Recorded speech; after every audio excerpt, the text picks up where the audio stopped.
आमच्या चॅनलवर नवीन असाल तर सबस्क्राईब बटनावर क्लिक करा आणि बेल आयकॉन प्रेस करा. नमस्कार, निवेदक विठ्ठल पवार या माझ्या यूट्यूब चॅनलमध्ये आपल्या सर्वांचं मनपूर्वक स्वागत करत आहे. सूत्रसंचालन कसं करावं, कोणकोणत्या कार्यक्रमामध्ये कशा पद्धतीनं निवेदकानं निवेदन करावं याबद्दलचे जवळजवळ सर्व व्हिडिओ माझ्या या यूट्यूब चॅनलवरती अर्थात निवेदक विठ्ठल पवार, अँकर विठ्ठल पवार या यूट्यूब चॅनलवरती मी अपलोड केलेले आहेत. तर सूत्रसंचालकांना मी सांगेल की तुम्हाला सूत्रसंचालन शिकायचं आहे तेही अगदी मोफत, तर तुम्ही हा चॅनलचे संपूर्ण व्हिडिओ जवळजवळ 460हून अधिक व्हिडिओ या माझ्या यूट्यूब चॅनलवरती मी अपलोड केलेले आहेत. प्रत्येक व्हिडिओ बारकाईनं पहा. तर चला, तर आजचा घटक आहे सूत्रसंचालकानं साधं, सहज आणि सोपं बोलावं.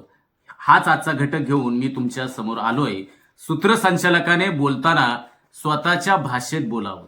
अर्थात ती भाषा ही साधी, सोपी, सहज पद्धतीनं निवेदकाला सूत्रसंचालन करता यायला हवं. स्वतःच्या शैलीत सूत्रसंचालकानं बोलावं.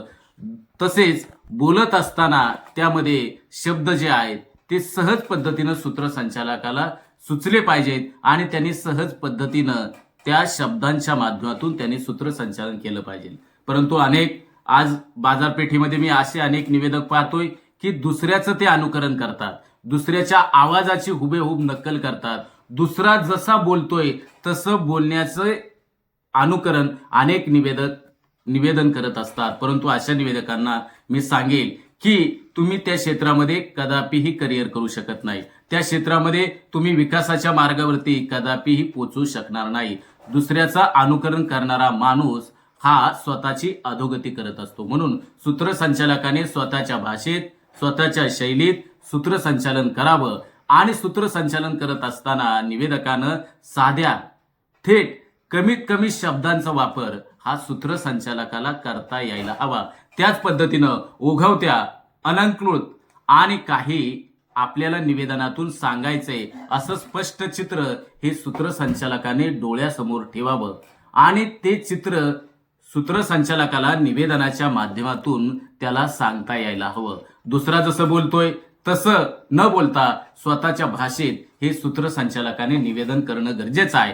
तुम्ही बोजड वाक्य जशीच्या तशी, तसेच दुसरा अलंकारिक शब्दात बोलतोय, दुसरा ऐतिहासिक वाक्य वापरून बोलतोय, अशा जडजड पद्धतीनं जर तुम्ही सूत्रसंचालन करत असाल तर त्यातून फक्त ध्वनिबोध होईल. लक्षात घ्या, त्यातून फक्त ध्वनिबोध होईल, मात्र त्यातून अर्थबोध होणार नाही.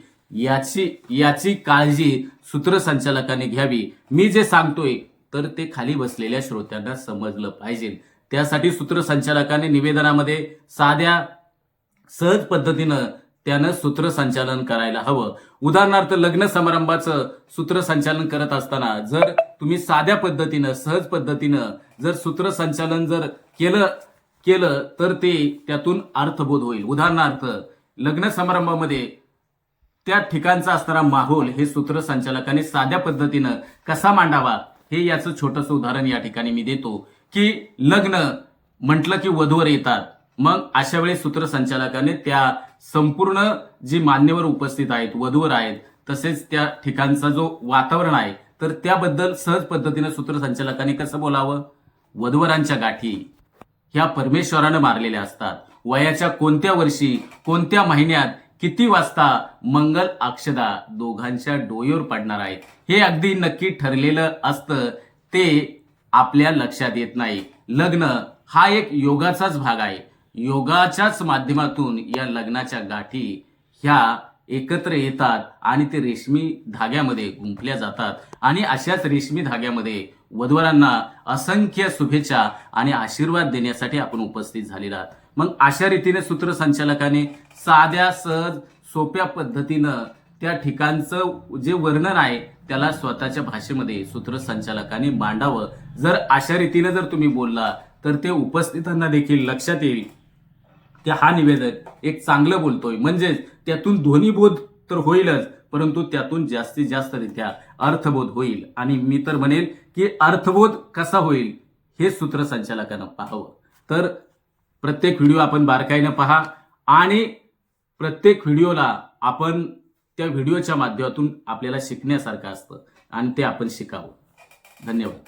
आमच्या चॅनलवर नवीन असाल तर सबस्क्राईब बटनावर क्लिक करा आणि बेल आयकॉन प्रेस करा.